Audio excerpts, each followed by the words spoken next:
Good afternoon, and welcome to the announcement of the winners of the 108th Pulitzer Prizes in Journalism, Arts, and Letters. As we know, these are difficult times for the media and publishing houses, with the loss of more than 130 newspapers and 3,000 journalism jobs last year. Across the country, more than 4,000 books were targeted for censorship. Yet despite these alarming trends, today is a day of celebration as we grant these high honors in journalism, literature, drama, and music. I want you to know jurors had a wealth of excellent work to review, with more than 1,200 journalism entries and thousands of books, to narrow down to just 3 finalists in each category for the board to select from. As one of the jury chairs said of the complexity of the judging process, it feels like some kind of miracle of civility that everyone finally comes to agreement and gets the job done on time. They did, and the board did. And in a minute, I'll announce the finalists and winners. But first, I want to hand this over to the co-chairs of the board of the Pulitzer Prizes, Neil Brown, president of the Poynter Institute, and Tommy Shelby, professor of philosophy, African and African American Studies at Harvard University. Neil? Thank you, Marjorie. The Pulitzer Prizes are more than journalism's most esteemed honor. They are a commitment to the highest standards of fairness, honesty, and storytelling for those who pursue facts and reveal uncomfortable truths. But excellence doesn't come easy, and journalism is under threat. On college campuses, in state capitals, and at local school boards, journalists are locked out in order to thwart their independent reporting. At home and abroad, journalists face intimidation and violence by those who believe in repression over free expression. When we bestowed these awards last May, the Pulitzer Board condemned the unlawful detention of Evan Gershkovich, the Wall Street Journal reporter imprisoned in Russia. Here we are a year later, and Evan is still a prisoner.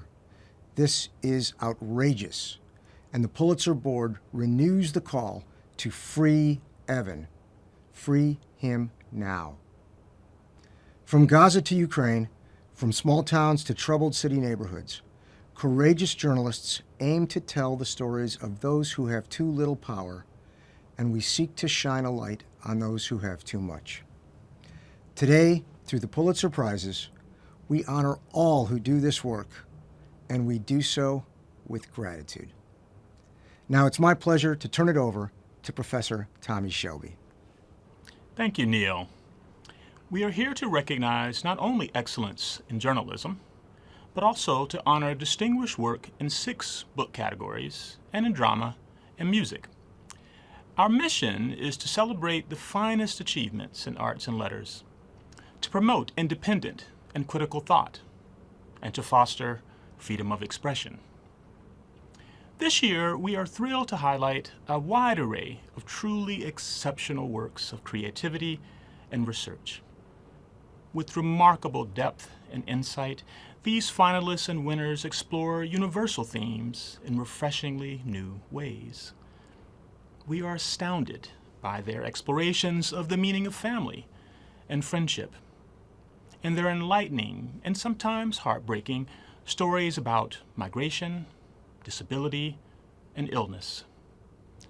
And we are astonished by their vivid portrayals of love and loss, trauma and healing. These works also speak candidly about the darker aspects of human life. They confront the immense inequality and poverty that plague our world, how conquest and dispossession shape our relations with one another, the horrors and suffering caused by war, and the rapidly changing climate that portends a perilous future. In awarding these prizes, we highlight exemplary work in journalism, arts, and letters, and in doing so, we hope to encourage others to strive for such excellence. Now, we invite you to learn from to be inspired by, and to critically reflect on the work we honor today. We now go back to Marjorie Miller, who will announce the finalists and winners. Thank you, Tommy and Neil. We will begin with journalism. This year, there was remarkable coverage of the Hamas attack on Israel and two wars in Gaza and Ukraine. There were tragic natural disasters in Hawaii and Turkey. The entries included many instances of workplace harm to employees, consumers, and soldiers. Hate crimes and criminal justice, corruption and impunity, and migration remained persistent themes in American life. And globally, we saw stories on the proliferation of undemocratic uses of technology, along with the growing presence of AI in our lives. So without further ado, let's get started. The finalists in breaking news are staff of the Honolulu Civil Beat for its distinctive, sweeping, and urgent coverage of the Maui wildfires that killed more than 100 people and left a historic town in ruins, reporting that held officials to account and chronicled the aftermath and efforts to rebuild. Staff of Lookout Santa Cruz for its detailed and nimble community-focused coverage over a holiday weekend of catastrophic flooding and mudslides that displaced thousands of California residents and destroyed more than 1,000 homes and businesses. Staff of the Los Angeles Times for urgent and thoughtful coverage of a Lunar New Year overnight shooting that left 11 senior citizens dead, demonstrating clear knowledge of and commitment to the local Asian communities. And the prize goes to staff of Lookout Santa Cruz.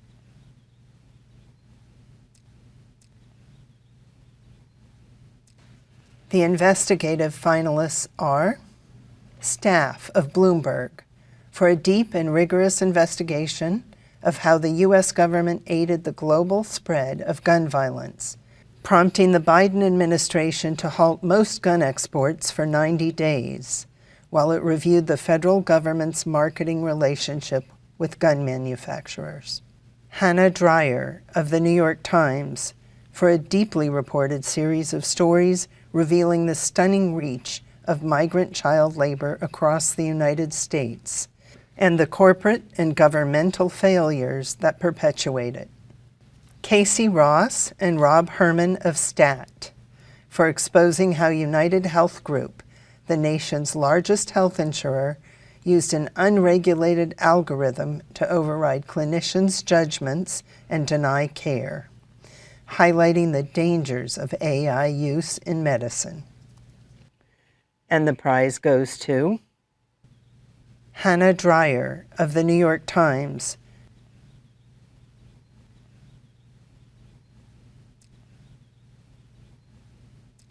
The finalists for Explanatory are staff of Bloomberg for rigorous, far-reaching reporting that holds corporate water profiteers to account and exposes how they willfully exacerbate the effects of climate change at the expense of less powerful communities.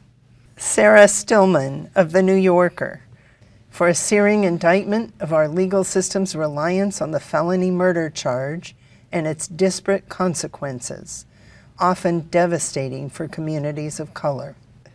Staffs of the Texas Tribune, ProPublica, and Frontline for advancing understanding of law enforcement's catastrophic response to the mass shooting at an Uvalde, Texas elementary school, and also for documenting the political and policy shortcomings that have led to similar deadly police failures across the country.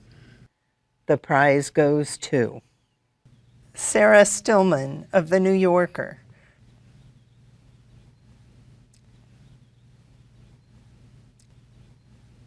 The finalists for local are Sarah Conway of City Bureau and Trina Reynolds Tyler of the Invisible Institute for their investigative series on missing Black girls and women in Chicago that revealed how systemic racism and police department neglect contributed to the crisis. Jerry Mitchell, Elisa Daly, Brian Howie, and Nate Rosenfield of Mississippi Today and the New York Times for their detailed examination of corruption and abuse, including the torturing of suspects by Mississippi sheriffs and their officers over 2 decades. Staff of the Village's Daily Sun for its comprehensive investigation and moment-by-moment account of Florida officials in action before, during, and after Hurricane Ian, the deadliest storm to strike the state since 1935.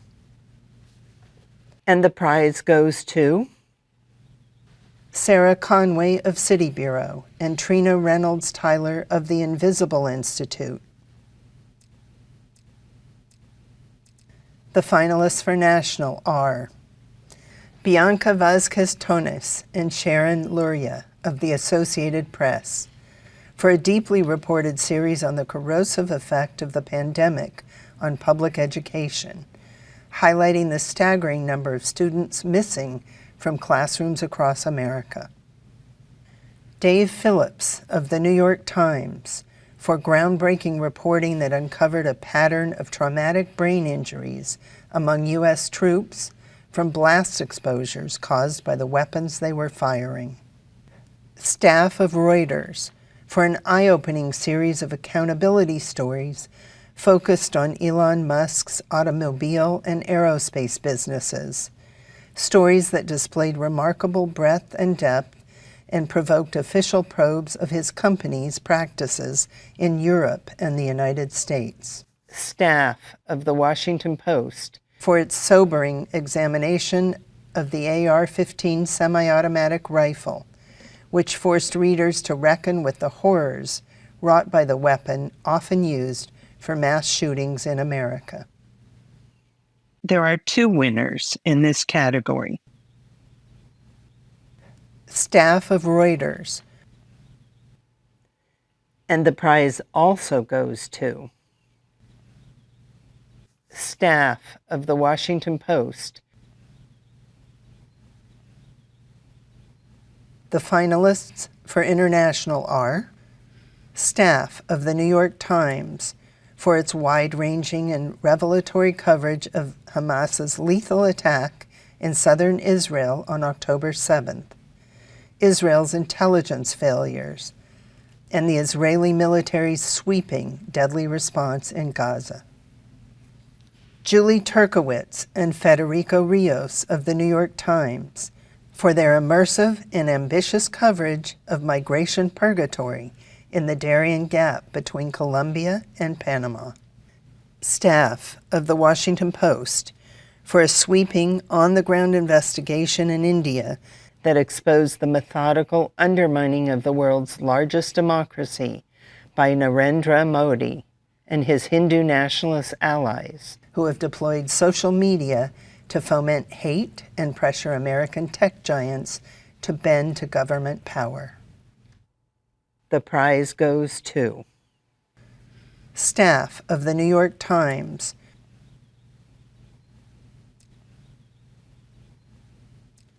the finalists for feature writing: Carrie Blakinger of the Marshall Project, co-published with the New York Times Magazine, for her insightful, humane portrait, reported with great difficulty, of men on death row in Texas who play clandestine games of Dungeons and Dragons, countering their extreme isolation with elaborate fantasy. Katie Engelhart, contributing writer, The New York Times, for her fair-minded portrait of a family's legal and emotional struggles during a matriarch's progressive dementia that sensitively probes the mystery of a person's essential self. Jennifer Senior of The Atlantic, for her beautifully rendered account of her disabled aunt, who was institutionalized as a small child, and the lasting effects on her family, told in the context of present-day care and intervention that make different outcomes possible. And the prize goes to Katie Engelhart, contributing writer, The New York Times. The finalists in commentary are Brian Lyman of the Alabama Reflector for incisive columns that challenge a range of state policies flouting democratic norms and targeting vulnerable populations, written with the commanding authority of a veteran political observer. J. Caspian Kang of The New Yorker for provocative columns that urge us to re-examine popular narratives on such critical topics as affirmative action, racial politics, and the portrayal of gun violence. Vladimir Kara-Murza, contributor, The Washington Post, for passionate columns written at great personal risk from his prison cell, warning of the consequences of dissent in Vladimir Putin's Russia and insisting on a democratic future for his country. And the prize goes to Vladimir Kara-Murza, contributor, The Washington Post. The finalists in criticism: Zadie Smith, contributor, The New York Review of Books, for a review of the film Tar that addressed with wit and ease such consequential themes as mortality and the clash of generations. Vincent Cunningham of The New Yorker for theater reviews that reflect a formidable knowledge of the stage and the mechanics of performance, along with canny observations on the human condition. Justin Chang of the Los Angeles Times for richly evocative and genre-spanning film criticism that reflects on the contemporary movie-going experience.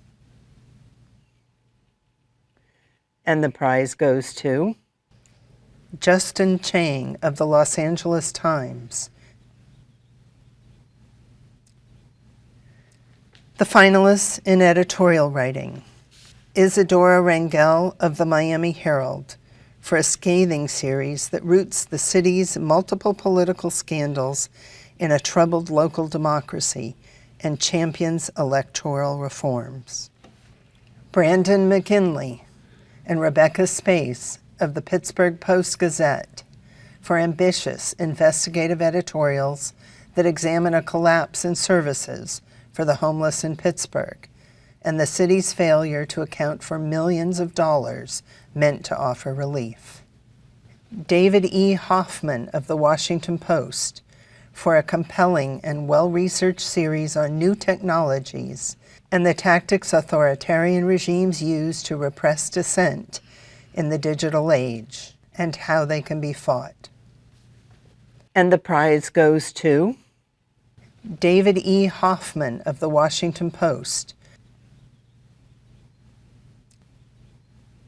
The finalists in illustrated reporting: Clay Bennett of the Chattanooga Times Free Press for a portfolio of deceptively gentle, mostly wordless cartoons full of juxtapositions that ably communicate complex, sophisticated messages.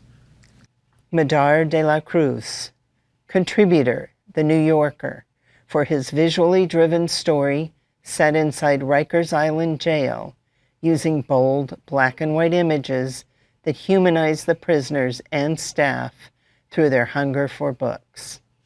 Angie Wang, contributor, The New Yorker, for a vivid, illustrated journey with her toddler that explains how human language learning can never be supplanted by AI.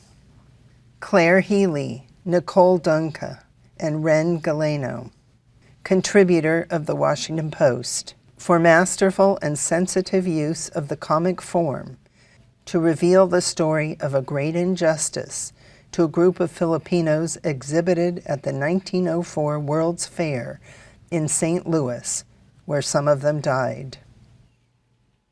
And the prize goes to Medar de la Cruz, contributor, The New Yorker. The finalists in Breaking News Photography: Adem Altan of Agence France Presse, for a heartbreaking image of a man clutching the hand of his deceased daughter a day after a 7.8 magnitude earthquake killed more than 50,000 people in Turkey and Syria. Nicole S. Hester of The Tennessean, for a distressing image of a young girl looking out of a school bus in anguish as she is evacuated from the scene of a deadly shooting at the Covenant School in Nashville. Photography staff of Reuters, for raw and urgent photographs documenting the October 7th deadly attack in Israel by Hamas and the first weeks of Israel's devastating assault on Gaza. And the prize goes to photography staff of Reuters. The finalists in feature photography: Hannah Reyes Morales, contributor, The New York Times, for a creative series of photographs documenting a youthquake occurring in Africa, where by 2050, the continent will account for 1/4 of the world's population and 1/3 of its young people. Nana Heitman, contributor, The New York Times, for illuminating photographs portraying a generation living under President Vladimir Putin's resurgent nationalism while Russia is at war in Ukraine.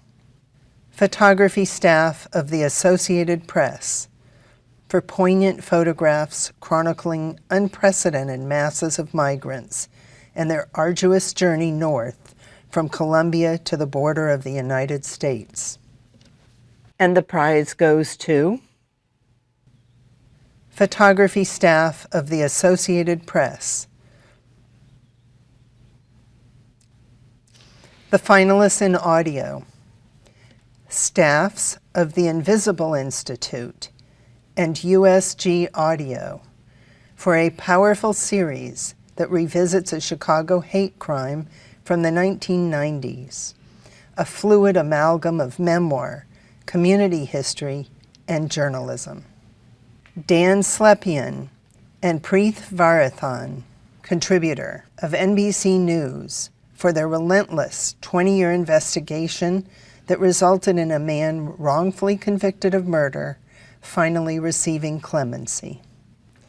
Lauren Chuljan, Allison McAdam, Jason Moon, Daniel Barrick, and Katie Colinari of New Hampshire Public Radio, for their gripping and extensively reported investigation of corruption and sexual abuse within the lucrative recovery industry that sought accountability despite legal pressure. And the prize goes to staffs of the Invisible Institute and USG Audio.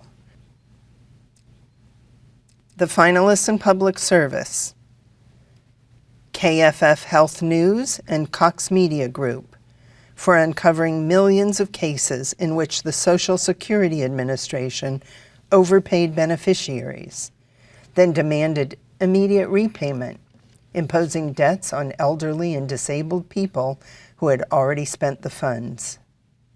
ProPublica, for the work of Joshua Kaplan, Justin Elliott, Brett Murphy, Alex Mayer-Jeske, and Kirsten Berg.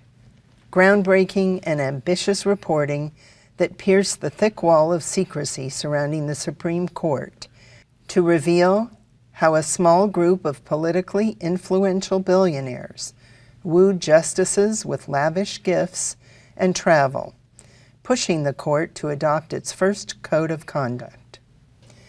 The Washington Post, for its sobering examination of the AR-15 semi-automatic rifle, which forced readers to reckon with the horrors wrought by the weapon often used for mass shootings in America.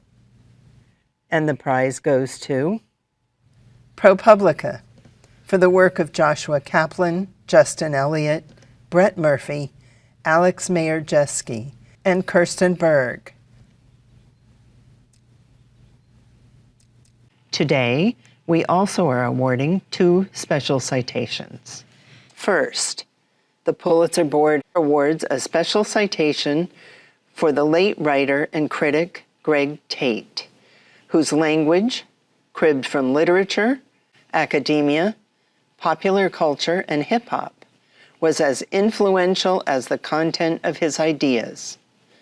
His aesthetic, innovations, and intellectual originality, particularly in his pioneering hip-hop criticism, continue to influence subsequent generations, especially writers and critics of color. Our second special citation goes to the journalist covering Gaza.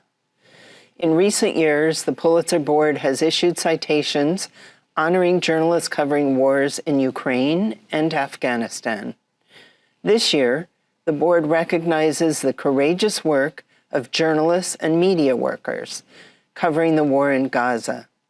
Under horrific conditions, an extraordinary number of journalists have died in the effort to tell the stories of Palestinians and aid workers in Gaza. This war also has claimed the lives of poets and writers among the casualties. As the Pulitzer Prizes honor categories of journalism, arts, and letters, we mark the loss of invaluable records of the human experience. Now we turn to the winners in arts and letters. Our arts awards illustrate that contemporary creativity is healthy, undiminished, and more diverse than ever, with new young voices joining the conversation. The entries in books, drama, and music address such themes as immigration, ecology, goodness, as well as intolerance in our history and in the present day. The finalists in drama are Here There Are Blueberries by Moises Kaufman and Amanda Gronick, an elegant and harrowing work of documentary theater that examines the provenance of a photo album from Auschwitz and probes the unsolvable mystery of how individuals can insist on normalcy while atrocity lurks outside the frame. Primary Trust by Ebony Booth, a simple and elegantly crafted story of an emotionally damaged man who finds a new job, new friends, and a new sense of worth, illustrating how small acts of kindness can change a person's life and enrich an entire community. Public Obscenities by Shyok Misha Chowdhury, a densely written, deeply felt drama that examines identity, home, queerness, and language through the lens of a Bengali American reuniting with his family in India. And the prize goes to Primary Trust by Ebony Booth. The finalists in history are No Right to an Honest Living, The Struggles of Boston's Black Workers in the Civil War Era by Jacqueline Jones, a breathtakingly original reconstruction of free Black life in Boston that profoundly reshapes our understanding of the city's abolitionist legacy and the challenging reality for its Black residents. Continental Reckoning, The American West in the Age of Expansion by Elliot West, a masterly crafted and comprehensive narrative of how our nation's history unfolded across the American West and how the West, no less than the Civil War, profoundly shaped the rise of modern America. American Anarchy, the epic struggle between immigrant radicals and the U.S. government at the dawn of the 20th century by Michael Wilrich, a riveting and beautifully written story of how anarchists and their lawyers remade American law, with profound implications for modern jurisprudence and prompting serious reflection on the meaning and limits of democracy. And the prize goes to No Right to an Honest Living, The Struggles of Boston's Black Workers in the Civil War Era by Jacqueline Jones.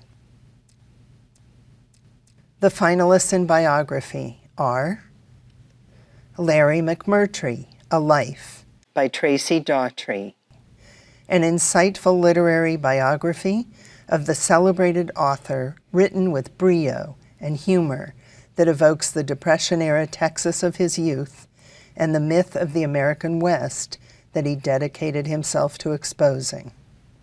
King, A Life by Jonathan Eig, a revelatory portrait of Martin Luther King Jr. that draws on new sources to enrich our understanding of each stage of the civil rights leader's life, exploring his strengths and weaknesses, including the self-questioning and depression that accompanied his determination. Master-Slave, Husband, Wife, An Epic Journey from Slavery to Freedom by Ilian Wu. A rich narrative of the Crafts, an enslaved couple who escaped from Georgia in 1848, with light-skinned Ellen disguised as a disabled white gentleman and William as her manservant, exploiting assumptions about race, class, and disability to hide in public on their journey to the North, where they became famous abolitionists while evading bounty hunters. There are 2 winners in this category. King, A Life by Jonathan Eig. Also, the prize goes to Master-Slave, Husband, Wife, An Epic Journey from Slavery to Freedom by Ilian Wu. The finalists for Memoir: Liliana's Invincible Summer, A Sister's Search for Justice by Cristina Rivera Garza, a genre-bending account of the author's 20-year-old sister murdered by a former boyfriend that mixes memoir, feminist investigative journalism, and poetic biography, stitched together with a determination born of loss. The Country of the Blind, A Memoir at the End of Sight by Andrew Leland, an emotionally resonant account by an author losing his eyesight from a rare genetic disorder, a memoir that explores the physical and conceptual experience of blindness, that explains honestly how ableism fueled his reticence to accept his diagnosis. The Best Minds, A Story of Friendship, Madness, and the Tragedy of Good Intentions by Jonathan Rosen, an account of the author's brilliant childhood best friend and fellow student who was diagnosed as schizophrenic before fatally stabbing his girlfriend, a tragedy used to explore mental illness and the history of institutionalization. And the prize goes to Liliana's Invincible Summer, A Sister's Search for Justice by Cristina Rivera Garza. The finalists in poetry are To 2040 by Jory Graham, a fluent yet spare volume about grief, loss, and vulnerability through an array of themes including environmental disaster and personal mortality. Information Desk, an epic by Robin Schiff, poetry that chronicles the oddities, indignities, and wonders of working at a museum, a vivid compendium of musings on the nature of art and its creation. Tripas, poems by Brandon Som, a collection that deeply engages with the complexities of the poet's dual Mexican and Chinese heritage, highlighting the dignity of his family's working lives, creating community rather than conflict. And the prize goes to Tripas, poems by Brandon Som.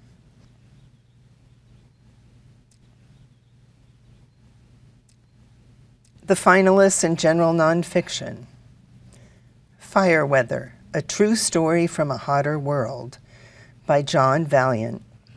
An unsparing account of the rapacious Alberta Sands fire, fueled by an overheated atmosphere, dry forest, and omnipresent petroleum products that consumed the town of Fort McMurray at the heart of Canada's oil industry, which brings the global crisis of carbon emissions and climate change into urgent relief. A Day in the Life of Abd Salama, Anatomy of a Jerusalem Tragedy by Nathan Thrall. A finely reported and intimate account of life under Israeli occupation of the West Bank, told through a portrait of a Palestinian father whose 5-year-old son dies in a fiery school bus crash when Israeli and Palestinian rescue teams are delayed by security regulations. Cobalt Red, How the Blood of the Congo Powers Our Lives by Siddharth Kara. A powerful examination of mining operations in the southeastern Congo that reveals a global system of modern-day slavery and the inhumane, often deadly working conditions for the men, women, and children who extract the rare metal required for smartphones, computers, and electric vehicles. And the prize goes to A Day in the Life of Abd Salama, Anatomy of a Jerusalem Tragedy by Nathan Thrall.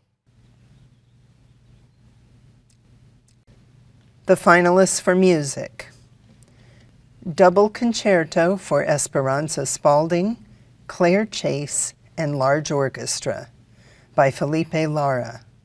A reimagining of the traditional concerto with improvisation, vocalization, and Afro-Brazilian elements that forge compelling, intimate relationships between the orchestra and two soloists. Paper Pianos by Mary Kuyumjian.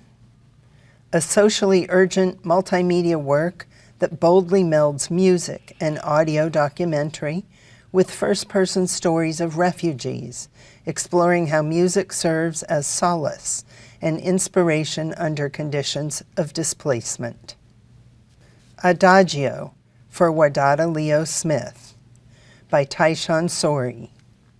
An introspective saxophone concerto with a wide range of textures presented in a slow tempo. A beautiful homage that's quietly intense, treasuring intimacy rather than spectacle. And the prize goes to Adagio for Wadada Leo Smith by Taishan Sori.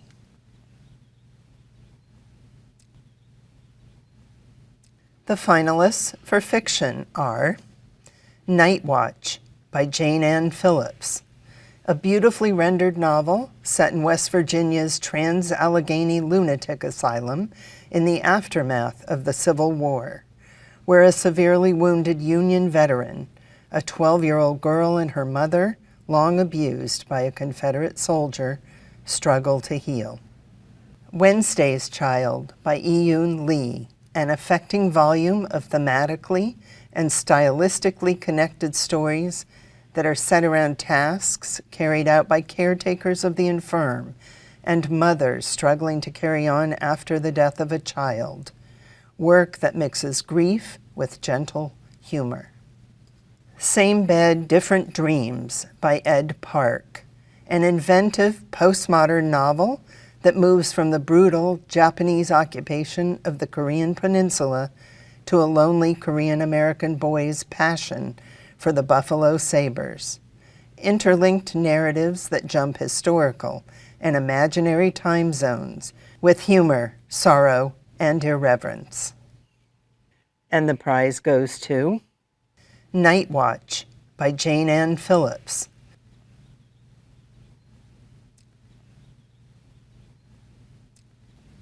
Thank you for joining us this afternoon, and congratulations to all of the winners. You can find more about the winners and their work on our website, Pulitzer.org. There you will also find a link to our Pulitzer on the Road initiative, with interviews and events with previous Pulitzer Prize winners. Once again, congratulations to all of this year's winners.